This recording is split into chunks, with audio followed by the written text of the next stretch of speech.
Prabha Khaitan Foundation.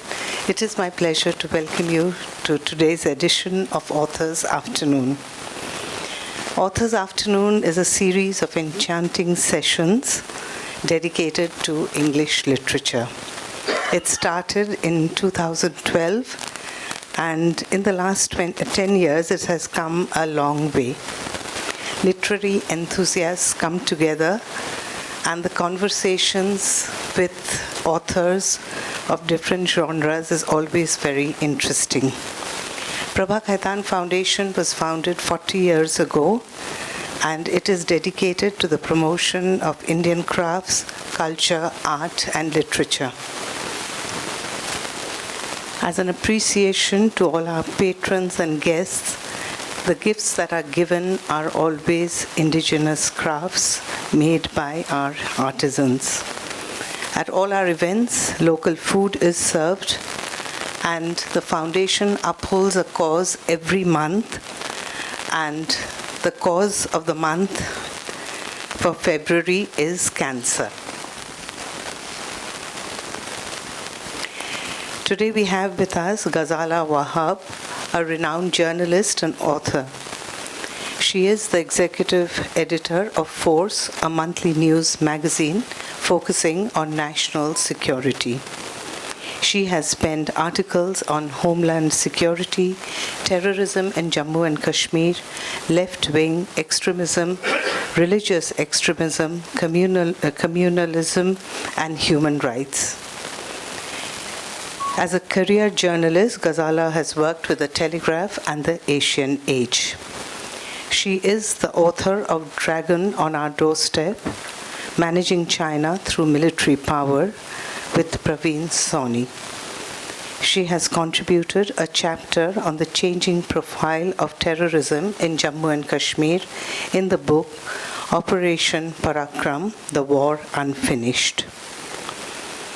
Wahab is vocal about pervasive insecurity faced by Muslims in India and how it shapes their thoughts, practices, and lives. In conversation with her, we have Shongita Dotto, Ehsaas Woman of London. She is a writer, director, musician, and artist working between India and the UK. Her critically acclaimed work includes the award-winning film Life Goes On, stage productions The Dying Song and Gitanjali 100, the documentary film Bird of Dusk. She also has books on cinema to her credit, which includes World Director Series Sham Benegal, and she has also co-edited Rituparna Ghosh, Cinema, Gender and Art. Authors Afternoon is presented by Shri Cement in association with Taj Bengal. The media partner is My Kolkata, The Telegraph Online. Ladies and gentlemen, I'm sure we're going to enjoy the conversation today between Ghazala and Shongita. Thank you, Gauridi, for that introduction. Thank you, Prabha Khaitan Foundation. And it's an absolute pleasure to be back at a live event at Authors Afternoon, which most of you know was the first series of events that Prabha Khaitan Foundation hosted. We've been here for many such events. They're always very enjoyable, and it's really, really good to see all of you face to face. Hello. A very warm welcome to you, Ghazala. And as she was saying, this is also her first live interface with an audience. The book came out last year, and since then, since the second wave of COVID, all the events have been all of them have been online. All of them have been online. So here's a great opportunity to talk to her and for her to listen to all of you and to get feedback from all of you. We are here to talk about and celebrate the writing of this book, Born a Muslim. A book which has been written about a lot, a book which I think was really urgently needed at this particular time in our country. And Ghazala has put in a lot of research, a lot of time, a lot of talking to other people. And what has come into this book is a riveting combination of autobiographical content, her own life, stories and narratives from people around her in the community. They're not always directly close to her, but people whom she's also excavated from other parts of society. There's also a combination of legal documents, of research papers, of academic work, and it all comes together, as I was telling her, very seamlessly, in a very, very engaging manner. So all of you will really enjoy reading the book. We're here to start off a few questions on the book, around the book, and then we will take some questions from all of you as well. So, Ghazala, both of us were warming up to a chat in the other room, so we'll just continue that here. Congratulations again on a book which has been, I think, really, really well received. Thank you so much, Sandita. And thank you, Prabha Khaitan Foundation, for this great opportunity. When I had submitted my manuscript, there was just a whiff of COVID, and I didn't think that the release of the book would be completely taken up by the pandemic. So I used to imagine that there would be a lot of opportunities for me to participate in book discussions or maybe literary fests, which I had attended as the audience, and I was fantasizing when the book was in print that maybe I'll be at the opposite side of the table this time. But none of that happened, so thank you once again for this wonderful opportunity, and I may waffle a little bit because I'm very excited. So let's start at the very beginning and tell us how, the content that you put into this book, how did you really plan its structure, plan this combination of your own life story and what is going on around you, and legal discourses and journalistic discourses and academic as well? In this magazine that I edit, Force, I write a column. It's called First Person, and the idea of the column was to bring my own personal experience in whatever area I was touching upon, and use my experience to make a few comments on the subject that I was writing about.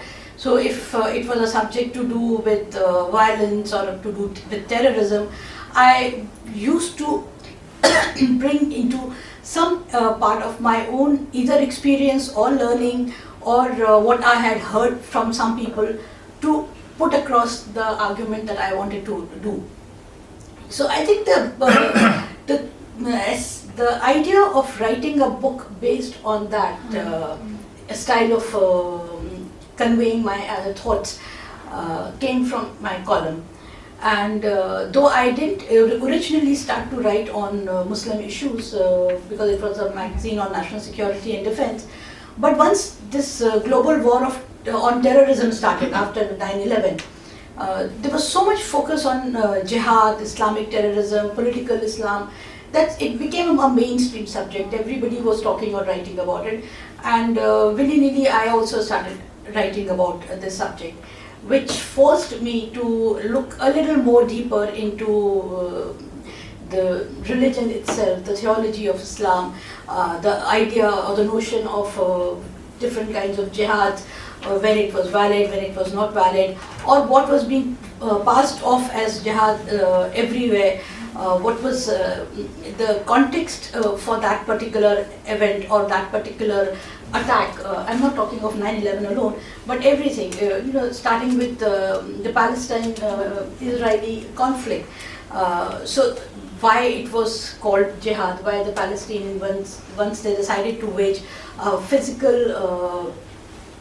resistance movement, not just diplomatic and not just theoretical. So why was it called jihad? What was the objective of calling it, giving a religious connotation to a political movement? So all of this exposed me more and more to Islam in a academic realm, and I realized that there was so much about it which is not part of our everyday understanding of either terrorism or Islam itself. So I think I'm talking of terrorism too much, but actually the origin of the book was that I really wanted to put everything that I had learned in the course of the last 10 years. I wanted to share it to a wider audience that there are so many misconceptions about the religion amongst the non-Muslims, and within the Muslim community also there were so many misconceptions, because Muslims also believed a lot of things which was used to vilify them. For example, the jihad itself, a lot of Muslims believed that it was incumbent upon them to participate in an armed resistance. A lot of Muslims believed in this notion of a prophecy called Ghazala, that there is going to be this final war where the army of the believers will completely overcome the army of disbelievers, and the believers will be victorious. So all of these are qanaats. So my idea was to not put it in an academic way, because I realized it would be very boring, and probably there are a lot of books available already in the market which talk about these things in a very dispassionate, aloof manner. So that's the long answer to your short question. So that is how the process of conceptualizing the book began. So we were talking about this, and it's something very interesting to weigh, really. As a journalist, you have this idea that a journalist has to be objective and dispassionate and not take sides and not have any bias. But with every day that we live in this world, you know that you as a person are part of a larger picture. And that's what I like the most about this book, that you have your own personal story, and that story is being inserted in a macro picture. And that makes a huge difference. And what you are weighing out, what is important to you, what the politics of what you want to say and your voice, that becomes increasingly important every day. And I think that has really played out from your column, The First Person, to the book.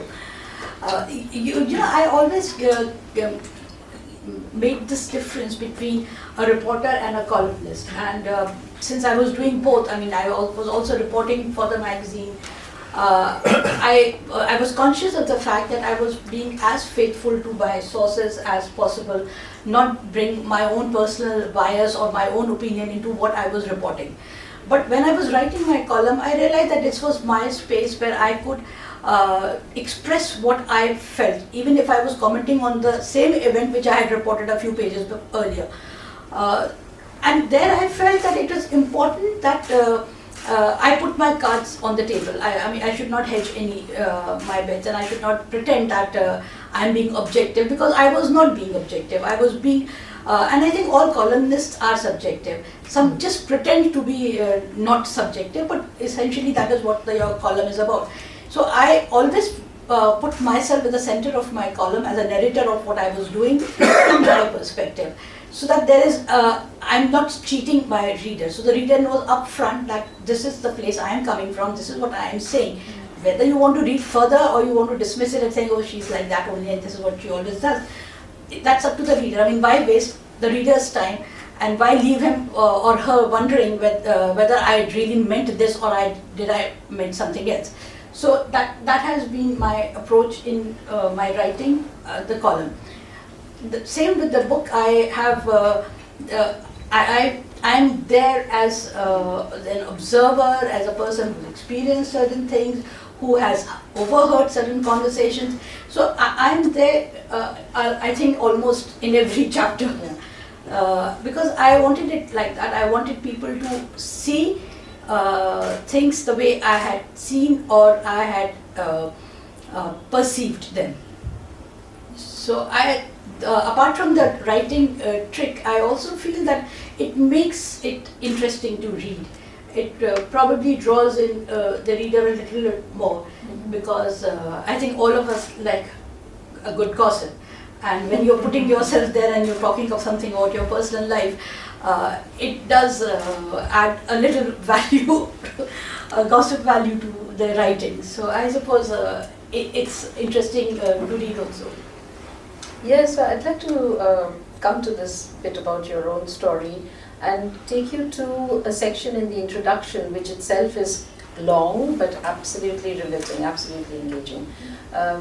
Take you to that month of November in 1990, when you and your family were under attack, and what it has left you with, or what the manner in which it might have affected your father in a lifelong manner, not just the trauma, but that whole sense of betrayal, really.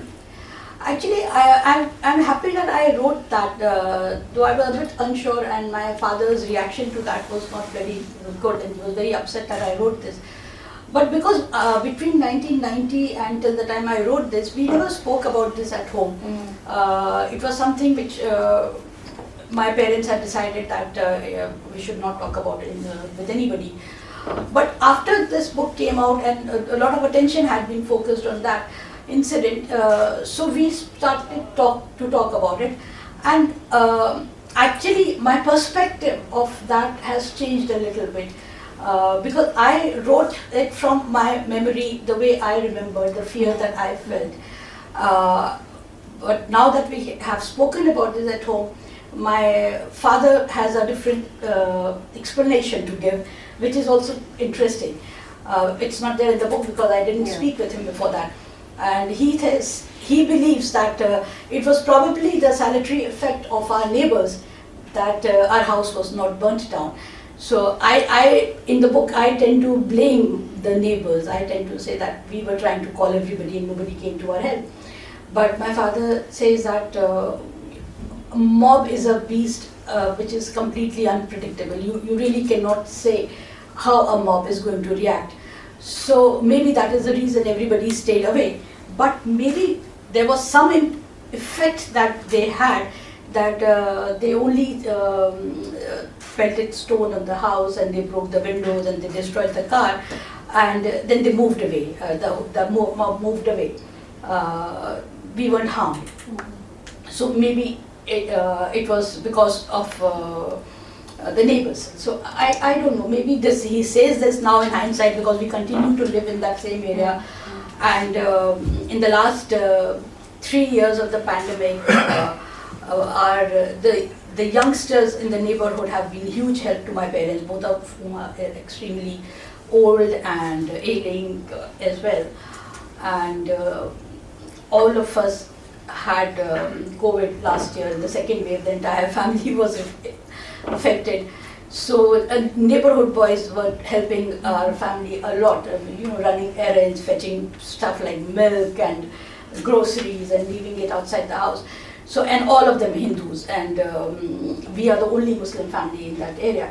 So maybe that has had effect on the way my father recalls that incident now.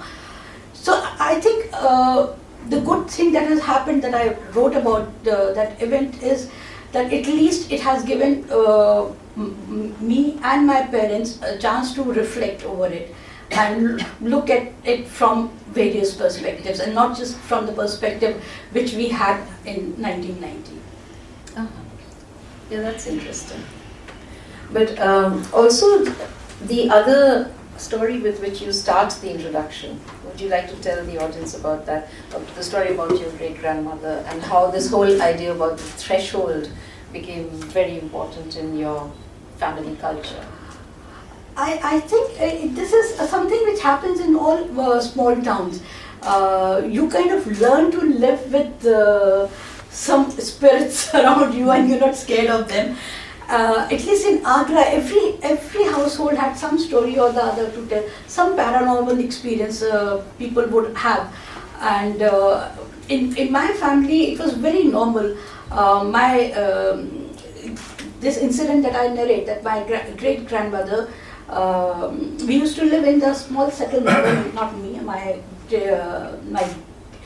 great-great-grandfather and his kids, which was my grandfather and his mother, and they all used to live in this settlement outside Agra next to Taj Mahal. So that area is now called Taj Ganj, but this is, now it's not as backward as it used to be then.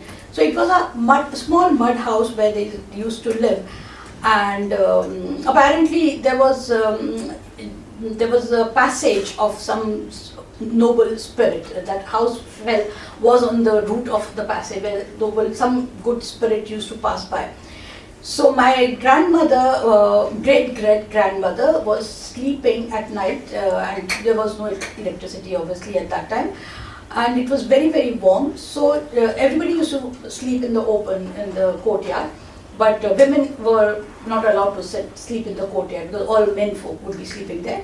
So she was in her room, and because it got so hot at night that she pulled her charpoy a little outside her room. So then it was basically halfway, it was half inside the room and half outside the room, so basically blocking the doorway. And around midnight, she felt this violent, somebody shaking the charpoy, and when she woke up with a start, she realized that it was pushed well inside her room. So it seemed that somebody was passing through and was obstructed by the charpoy and just angrily pushed it inside the room. So obviously she was very frightened, and then she told her husband the next day, and the word spread. And then her father-in-law told her that you should not block the threshold. You should be very clear either you're inside or outside, because the people have to pass, and they can't take your permission all the time. So you have to be mindful of people passing through. So you have. So that has somehow percolated down to all members of my family. So even today, my mother would tell my nieces and nephews who are very small that darwaze mein mat khade ho, andar aa jao ya bahar chale jao. Either go out or come inside. So it's something which has been drilled down all of us. So we are very mindful of the fact that we should not obstruct the way, even though nobody believes in ghosts any longer. But maybe it's just a superstition or whatever. So it still continues. These are delightful family stories, but putting it in the bigger picture again, where you very seriously talk about propaganda and you talk about prejudice against the Muslim community at large. This whole idea that religious beliefs are really counter to logic. It's not always logical. And you bring in this argument that religion also has to evolve. Islam, in its own way, at the end of the book, you say something so powerful that Islam allows agency, men and women, irrespective. It's gender neutral, but it gives you agency. And there are certain things like that which are forgotten. And the word of the not just one, but multiple people who are representing religion to us, those words are taken very literally. So if you don't take Islam very literally, then along with time, religion also has to evolve. So when you come to this point, do you want to explain or tell people at greater length the idea that you've said over and over again in the book, that there is economics, there is sociology, there is a way in which a family is placed in a certain society, all of that is important. But at the root of it, your identity is determined largely by your religion in India. See, there are two things here that I want to touch upon. One is that to me, there's a difference between faith and religion. Faith is something very personal and indescribable. But religion and faith probably is not man-made. Maybe there's some external force and power. Maybe there is God, which gives succor to a lot of people, which helps us get over difficult periods in our lives. So that part is faith. The other part, I believe, is religion, which is a man-made construct. And a religion always has to factor in your existing practices, your traditions, your superstitions, your prejudices, your class hierarchy. So you've put all of that together and you build a edifice which you then give a name, whatever name you want to give. So I feel the same is true for Islam. So when Islam came or when the revelations were happening to the Prophet and he believed that an angel was coming, Gabriel was coming and giving him the words from God. That is the faith part of it. And whatever he was conveying to his followers or people he was preaching to, he was telling them very basic things by which one could lead a honorable or a decent or a mindful life. Thereafter, but that is not enough for a society to be built. So you need religion, so you need laws, you need do's and don'ts, you need punishment, because love alone or your desire to be good alone cannot run the society. So that is when the construction of religion started to happen, and that is when the Islamic jurisprudence were being written. That now the thing was, when you were writing down, when these learned people, scholars of Islam, were writing down laws by which marriage and divorces would be governed, by which usury would be punished, or theft would be punished, or certain things were being outlawed, including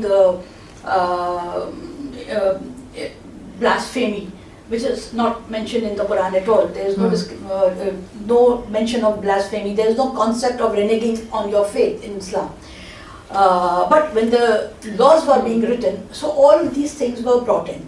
Now, the people who were writing these laws were Arabs, and they were all upper class Arab people, from the very most powerful Arab tribe, Quraysh.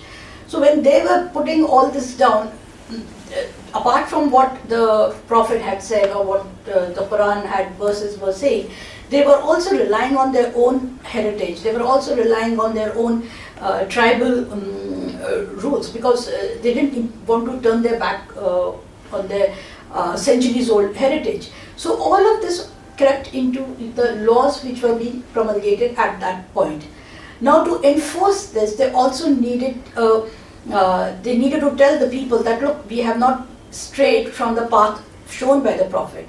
So these laws have the sanction of the Prophet, though the Prophet had died almost 200 years ago.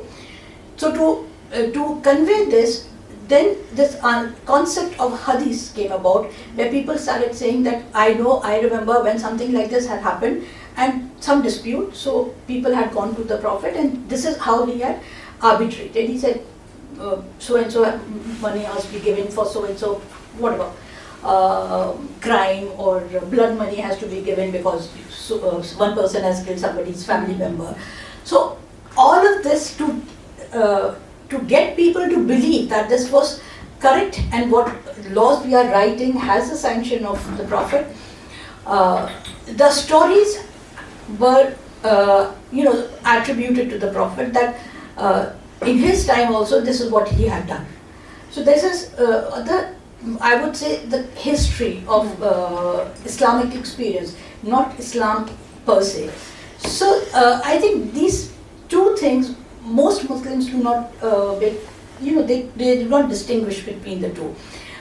Even when I was researching for my book and I was talking to a few Islamic scholars, they used Quran and Hadith as almost like synonyms. They both are equally important.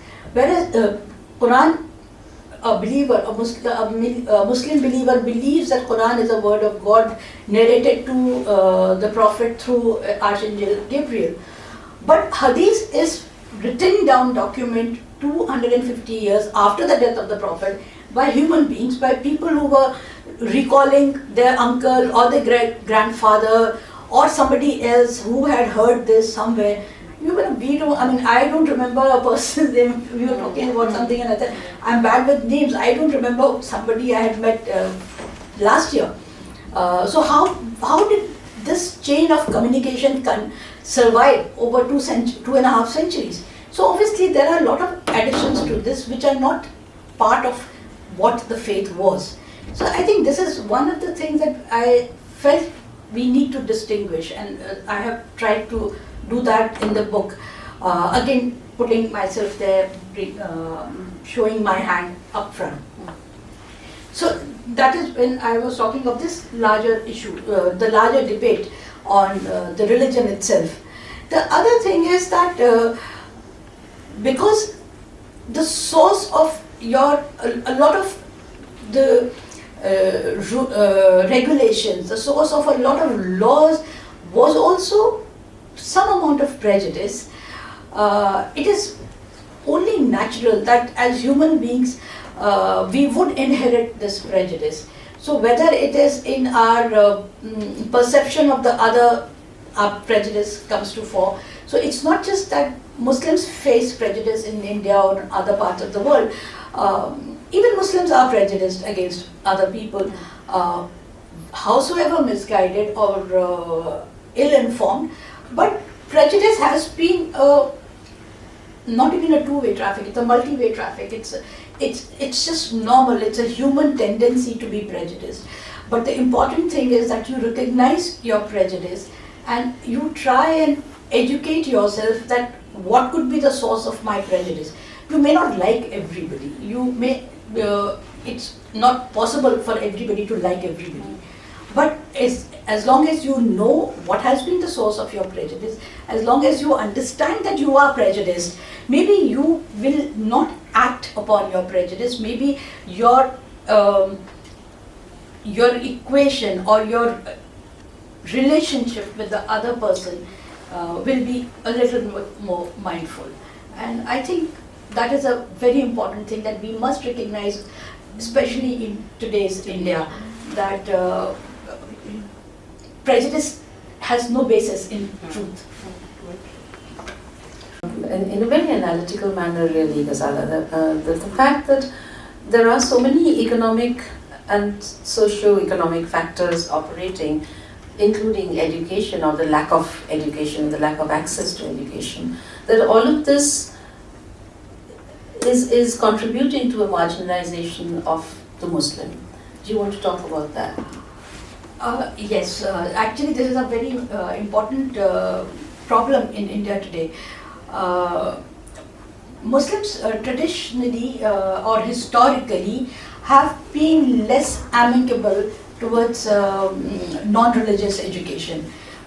It's nothing new or it's nothing specific to India alone, because they believed that knowledge of religion was enough for them to see through this life and secure their afterlife. But there has been a period in Islamic history where there was a lot of focus on secular education, a lot of focus on sciences, astronomy, philosophy, which is called the golden period of Islamic age. But it lasted about 3 or 4 centuries.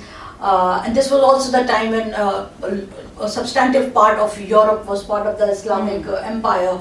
So there was a lot of exchange of ideas with Grecans and Roman and French scholars and philosophers. But that passed. After that, there was a backlash against this kind of learning from Arabia. And first there was a person called Ibn Taymiyyah who said, who was the first to actually come up with the theory that it is valid to issue a fatwa or a verdict against fellow Muslims. Before that, it was said that all Muslims, it's a ummah, it's a brotherhood, so all Muslims are part of this brotherhood.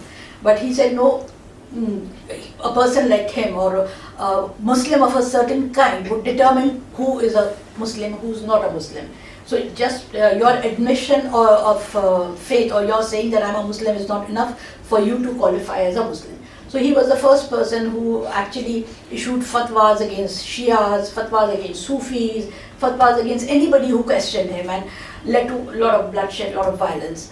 A few centuries later, there was another fellow called Abdul Wahab, after whom this Wahhabi philosophy or ideology is named.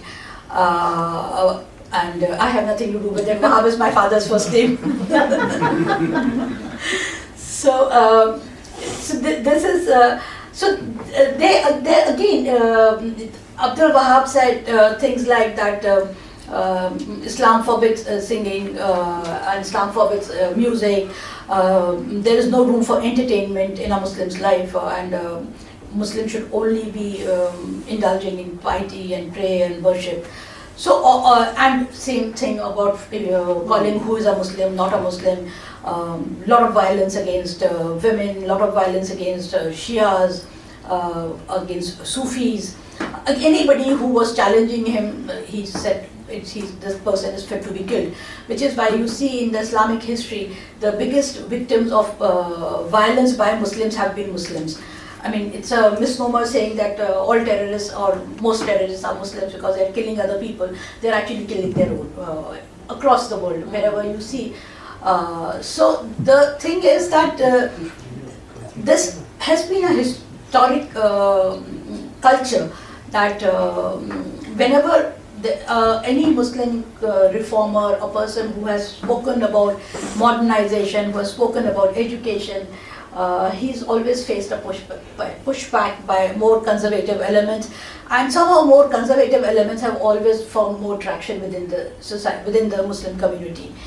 So the same thing has percolated down to our present modern society. Every time there have been reformers who have spoken about modern education, there have been others who've been saying, no, we don't need this. So when Sayyid Ahmad Khan wanted to establish Aligarh, what eventually became Aligarh Muslim University, there was another person who was challenging him, and I don't remember his name right now, it's written there, who started the Tablighi Jamaat movement, which was a movement to take people back to the Islam of the 7th century Medina. So this has happened. Now, if you are generation on generation, if you are not exposed to new ideas, if you're not challenged by new ideas, it leads to some kind of intellectual atrophy. So your capacity to absorb new ideas, your capacity to generate new ideas gets progressively limited. Particularly in India's case, whatever learned or educated community that we managed to build it moved to Pakistan after partition. So what was left behind then, especially in northern India, was really the less educated, extremely poor people who couldn't afford to move, and people who were already in the grip of the Muslim ulamas, because their insecurities were so great that they, for the smallest thing, they would consult the ulama and ask for advice. So their whole lives were being governed by people whose exposure to world was only through religion and nothing else. So I think that has been the biggest bane of the Muslim community in India, which has made them easy victims of prejudice by the the mainstream people. They are pushed outside the margins because a lot of people think, oh, they are not fit for anything. And of course, violence.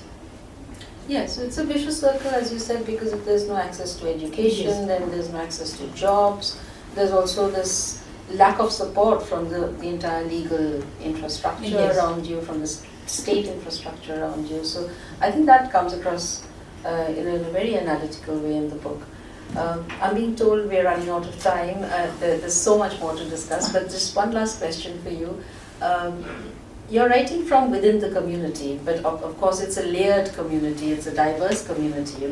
Stereotypes erase that. When you say the Muslim as a stereotype, then it's like a blanket term, but there is also this world which has a lot of layers within it, a lot of histories within it.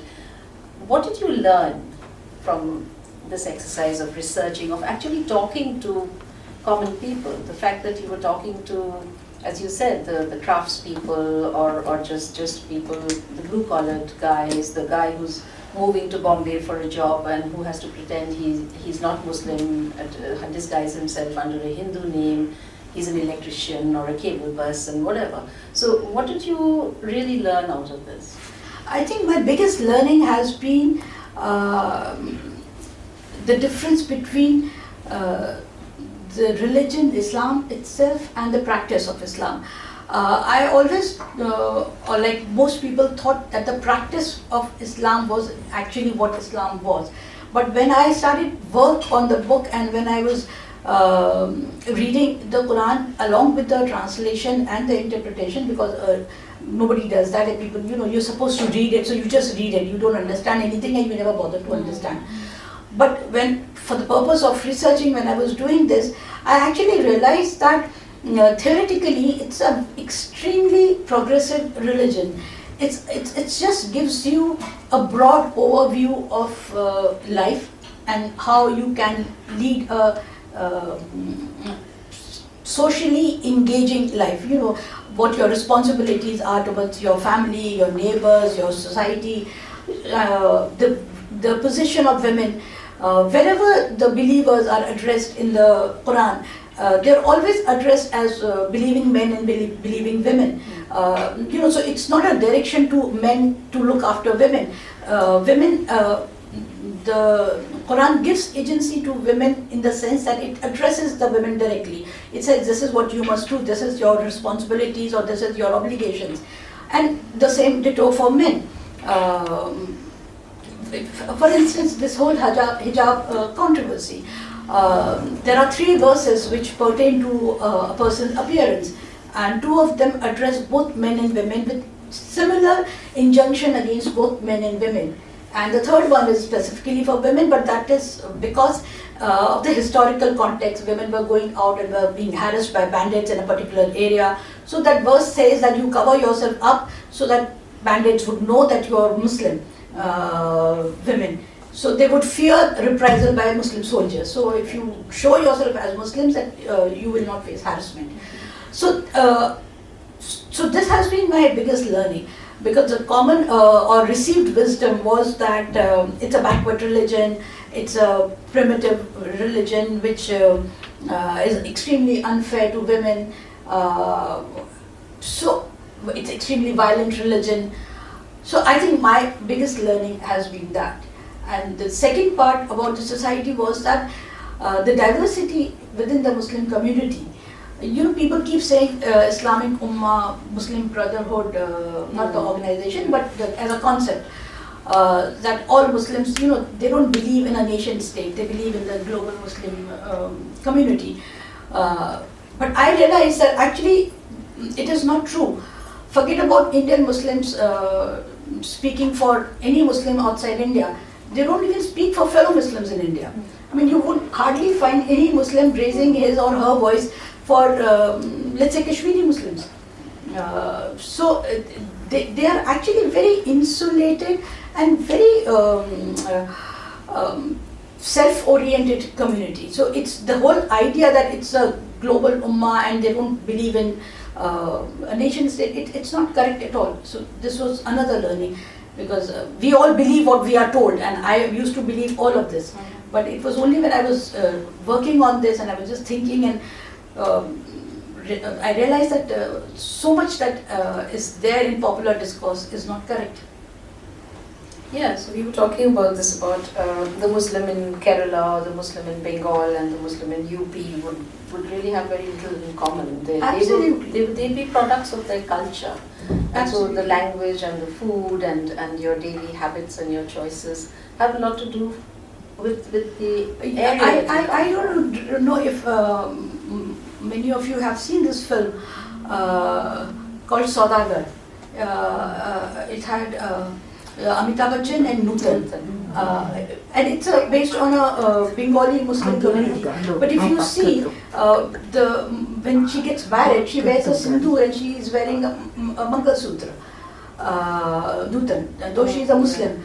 And when he divorces her and he marries Padma Khanna, so she also does that. Because sindoor and Mangal Sutra was a sign of married women in Bengal, I mean in other parts of the country also, but it was irrespective of your religion. So that marker of marriage was a cultural or a traditional thing, not linked with religion. So I found it very eye-opening. I mean, I didn't really think, because I have written this in the book, that there was a very concerted effort in the 19th century by the people who founded Darul Uloom Deoband. that Muslim women should shun the identity of Hindu women, and to get them away from wearing bindi and wearing sindoor. Stories were created which had no basis in anything. Things like that if you wear a bindi, then on the day of judgment, arrow would pierce your forehead, the place where the bindi was. Or I have recounted one incident with me where I was wearing my hair in two plaits as a schoolgirl, and this woman, a preacher, she said that on the day of judgment, two snakes will dangle from her. These things, it has no basis in anything. No religion tells you, or no religion gives you graphic details how you will be tortured after death. But this is what it is. And I've just given the example of this movie Saudagar. In Kerala, I'm amazed. I've met a few Muslim women from Kerala, and they're very different from Muslim women in UP. So it's extremely diverse community. There's nothing monolith about it. Yes. I have lots of other questions bubbling, but let's take questions from the audience now. I'd love to ask one. Sorry. Yeah. Okay, I'll just shoot. Ghazala, I'm asking this as an Indian who's maybe, as Rahul Gandhi said, talked about the atmosphere of fear, is distressed about today's India. But I'm asking you that as a Muslim, most Muslims who are not into jihad and terrorism are the ones who are in danger of getting the most marginalized by the acts of a few. And the fight has to come from within the community. Rarely does it happen that, like a Vietnam comes into Cambodia and liberates it. So what is it that moderate, non-confrontational, beyond it, this judgmental stance Muslims are doing to tackle this problem of a few taking over their identity, their religion, and what should not be? Actually, I do not agree with your question. I'm sorry. I think this is again one of those urban legends that some numbers of Muslims are indulging in violence or in jihad or terrorism. The truth is that, especially in India, there has been no terrorism at all. These people started visiting Simi leadership, and they said, you must do something about the Muslim community, you must do something. Don't worry, we'll get you funds, we'll get you equipment, we'll get you weapons. So at that point, this gentleman, he quit the organization, and I have quoted him in the book. So all these attacks were attributed to Pakistan. Now Pakistan was doing this because there was an insurgency going on in Kashmir. Kashmir insurgency started on its own, but when it was found that Indian government was completely at bay, they didn't know how to respond to it, and in retaliation a lot of the government overexerted itself. There were early days of insurgency were extremely brutal. There were a lot of massacres were happening in Kashmir. I mean, if you speak to any Kashmiri, they'll just rattle out the list of massacres which happened in the first 1 year. So when all this was happening there, and Pakistan was obviously supporting parts of the insurgency, then it seemed that Kashmir could be liberated anytime. So that is when the violence started on mainland India. And all of this stopped overnight. It didn't stop because suddenly our mechanism of dealing with violence improved. They stopped because Pakistan stopped doing it. Because when 9/11 happened, the US always knew Pakistan was doing this. But when 9/11 happened and the global war on terrorism started, then the US told Pakistan, you either with us or you with them. And Musharraf en masse said, oh, I'm with you. Though they were still playing games in Kashmir, but they said, we are supporting you. So it became imperative that they stop all sorts of violence on mainland India, because this was then labeled as terrorism. If you also recall, this is a famous phrase coined by Bush, that some one person's terrorist is another person's freedom fighter. So why I'm giving this broad picture is that any average Indian in India today, he or she is not indulging in any act of violence against anybody. Far from that, an average citizen in India, average Muslim, has been the recipient of violence, concerted violence, since 47. And one of the most disturbing chapters in the book has been the one on marginalization of Muslims. I have actually chronicled every riot. And I'm not the first person to do this. I have only quoted from sources, available sources. I have quoted from newspaper reports, I have quoted from magazine reports, and it gave me goosebumps when I was writing that. I mean, it took the longest time to write because I couldn't read, research and write at a stretch because it was so disturbing.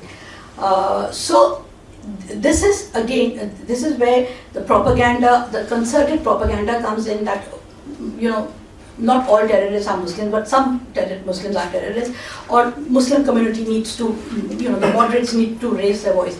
I feel far from Muslims, the moderate within the Hindu community needs to raise their voices against the extremist elements within the Hindu community, because unfortunately what is happening is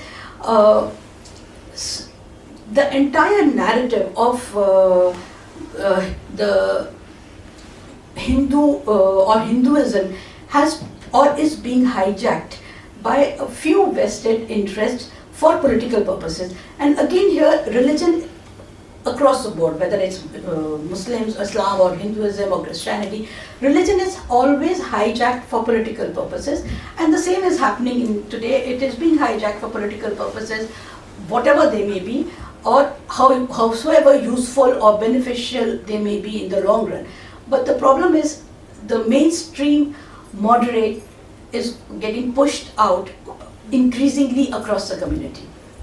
May I just ask a follow-up on this? You know, I read your book and it's fascinating. There's some bits, of course, like you didn't agree with all of Andrila's question. There's much in your book that I don't agree with. For instance, when you allude to terrorism in Kashmir or the unfairness that's been meted out, I'm surprised you don't mention what happened with the Kashmiri Pandits at all towards the right. And I think that's that's an omission. But that apart, you focus on education as being, or lack of education being, the bane of the community. Do you think fertility rate, which in the Muslim community is substantially or amongst the highest in the Indian fertility rates, do you think that has something to do with both poverty and lack of education? Okay, I'll answer the Kashmiri Pandit question first. I'm very happy you brought this up. The Kashmiri Pandit, if you, my bag is there, I would Google it and tell you the figures.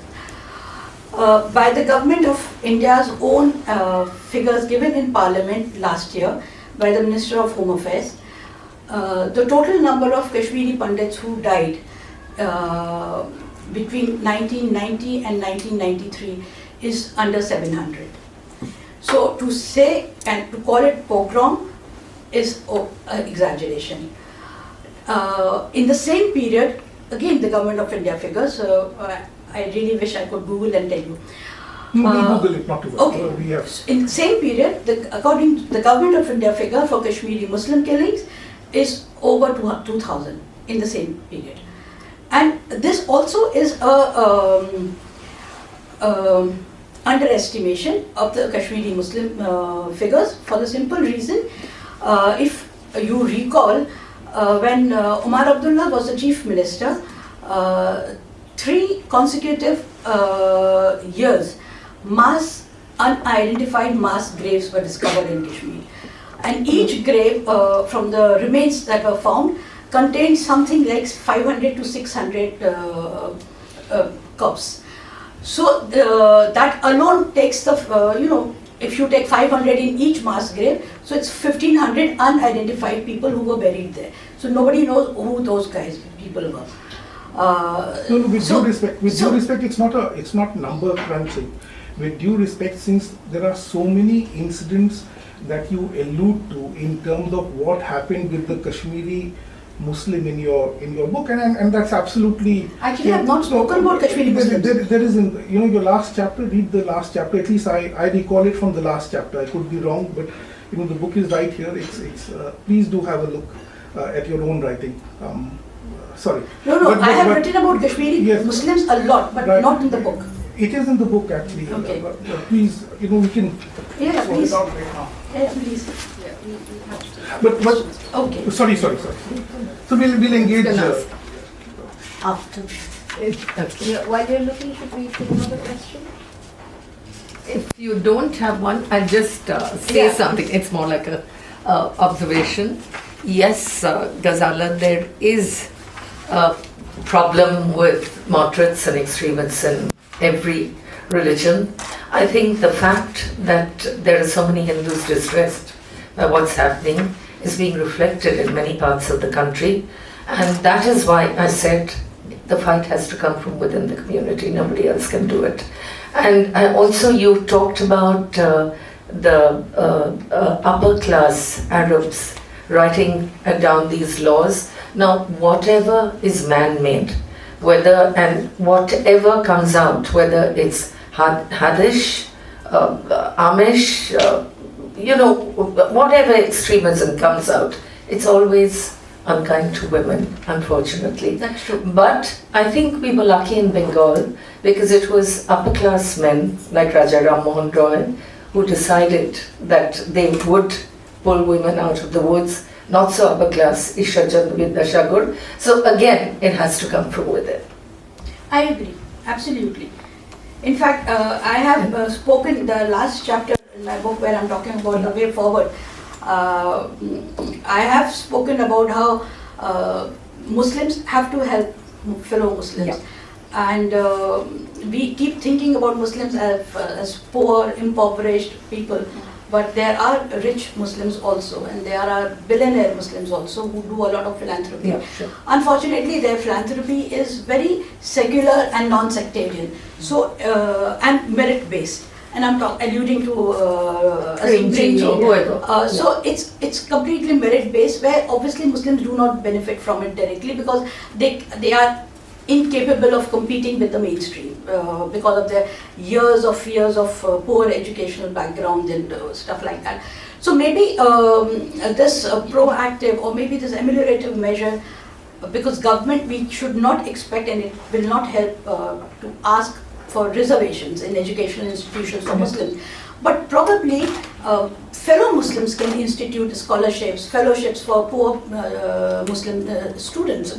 So there should be a positive movement within the community, and I have written about it. Questions? Yes, I found the bit I was. Yeah. I found the bit I was. Could we put the mic here? Yeah.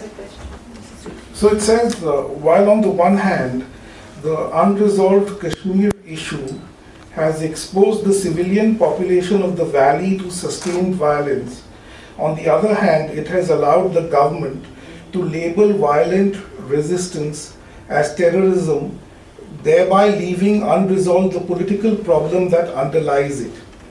This has perpetuated a cycle of unending violence and repression. Worse, it has helped spawn the perception of Kashmiris as anti-national. The fallout of this narrative has been that regarded either as terrorists or anti-nationals, Kashmiris often face assault at the hands of regular citizens. The unresolved Kashmir dispute has led to a continuous conflict between India and Pakistan, with the latter frequently supporting and even perpetrating acts of terrorism on mainland India. It often employed disgruntled or disillusioned Indian Muslims to. So then it goes on. But this is exactly what I said. No, but the point is, when you are talking about Kashmir, right, when you're talking about the entire Kashmir and the cycle of violence, what I found strange was not to allude to one aspect of violence, which, and even if the numbers are only 700 Kashmiri Pandits who were killed, hundreds of thousands, at least, if we go by the same numbers, 300,000 of them were relocated overnight in the January of 1990. So there's something to be, there's something to be said about that and the impact it has on the national psyche as well. Okay. Now, see, if you just turn the book, no, the cover, it's called Born a Muslim. I'm talking of a Muslim experience. It's neither focused on Kashmir nor on Kashmiri Pandits. The reason I have referred to Kashmir is what I was explaining, because of this unending Kashmir problem, we have created this bogey of terrorism by which we use that to marginalize the Muslims on the mainland India. The government of India is on record saying terrorism is the biggest threat facing India on the basis of the unresolved Kashmir issue. Since the present government, Modi government, came to power, whenever we go to any international fora, we are the first ones to say terrorism is the biggest threat facing the world. Where has this idea of terrorism come about? From Kashmir. That is, in that context, I have quoted Kashmir. The book is neither on Kashmir, nor am I a Kashmiri, nor am I relating or narrating in Kashmir experience in the context of Hindu-Muslim problem. The passage that you have read is exactly what I told Angela.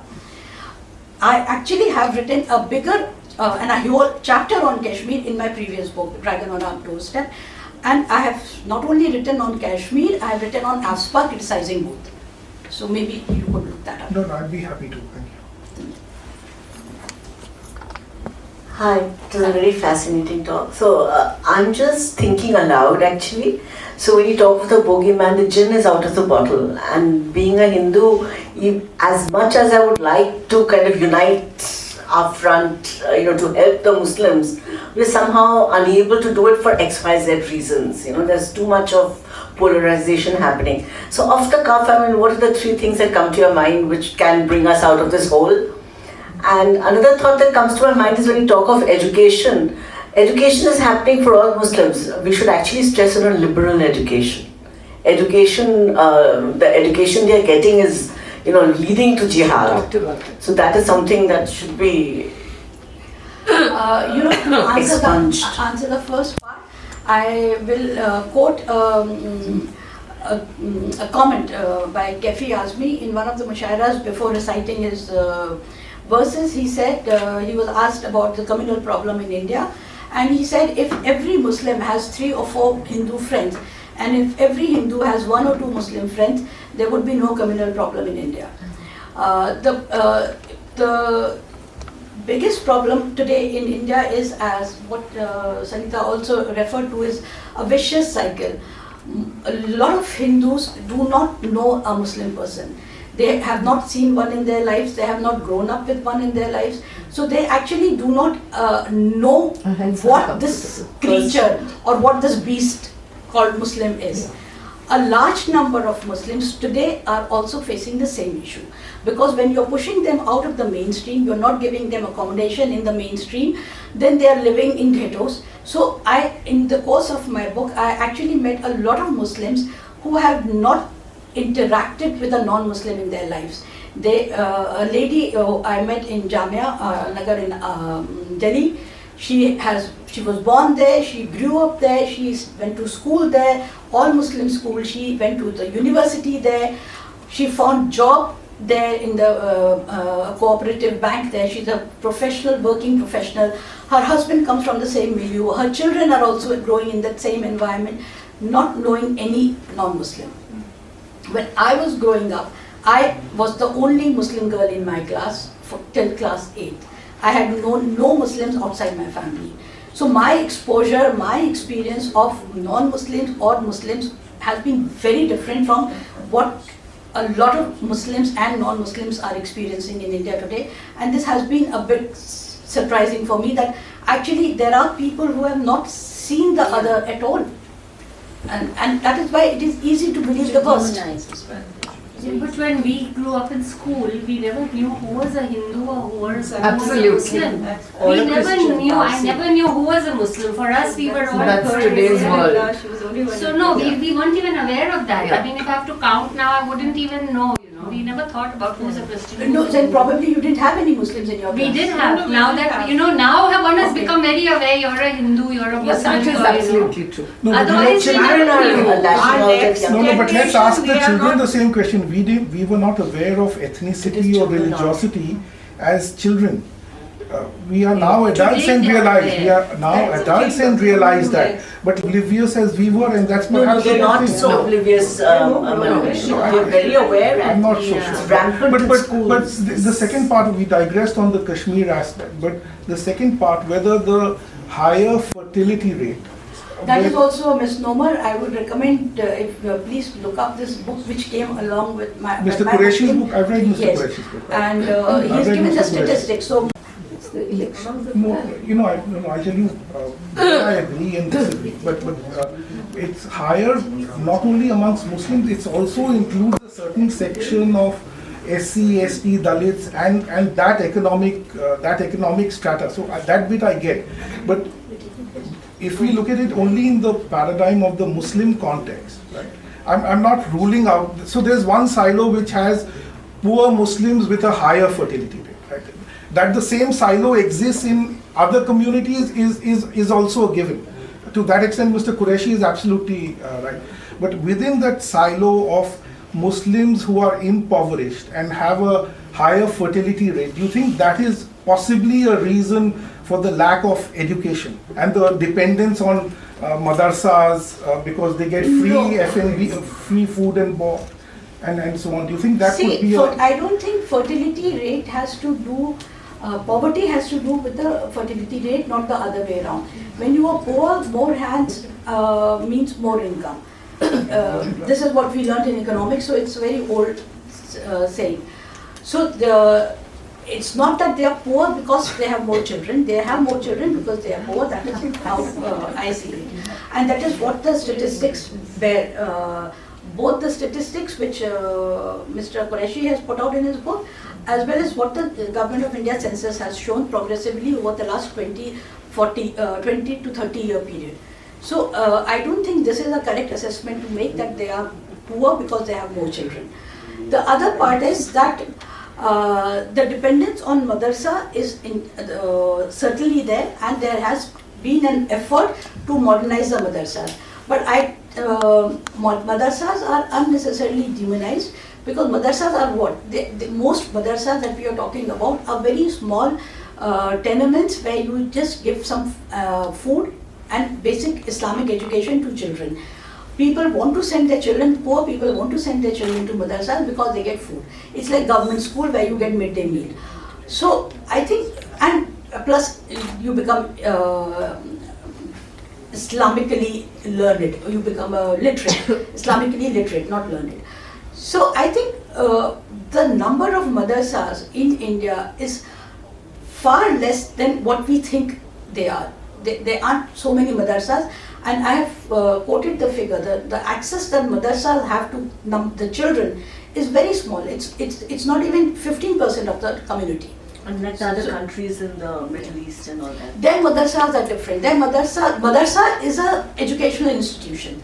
It's not an institution which imparts only religious education. So like Al-Azhar University was also called a madrasa. Yeah. So outside India, Pakistan, outside South Asia, madrasas are all educational institutions which they teach everything. We have to wrap the session here. And you could have questions while you have some more cutting chai. But I'll ask Farhan to come into the room. Hi, good evening everyone. And on behalf of Taj Bengal and the Prabhakatan Foundation, I would like to thank Ms. Wahab and Ms. Datta for this engaging afternoon. I would also like to show my gratitude to the presenters, Shri Simit. Last but not least, this is an amazing audience who gave us a patient hearing and a lot of questions and answers. I think now we can carry on with the additional questions about tea. And I would also want to invite Mr. Vishal Sharma, the General Manager of the Vivanta, to come over and hand over a small memento to Thank you so much. I'm sorry, I was trying to pull it from you. Thank you very much. Look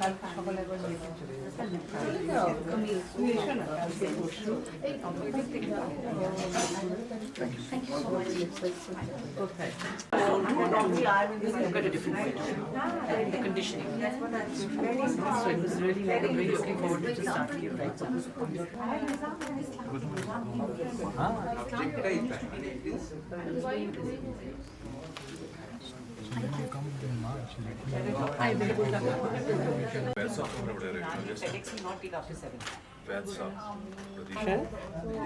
This Muslim and Hindu, this is not. Thank you so much. Also, as part of coaching to RIT.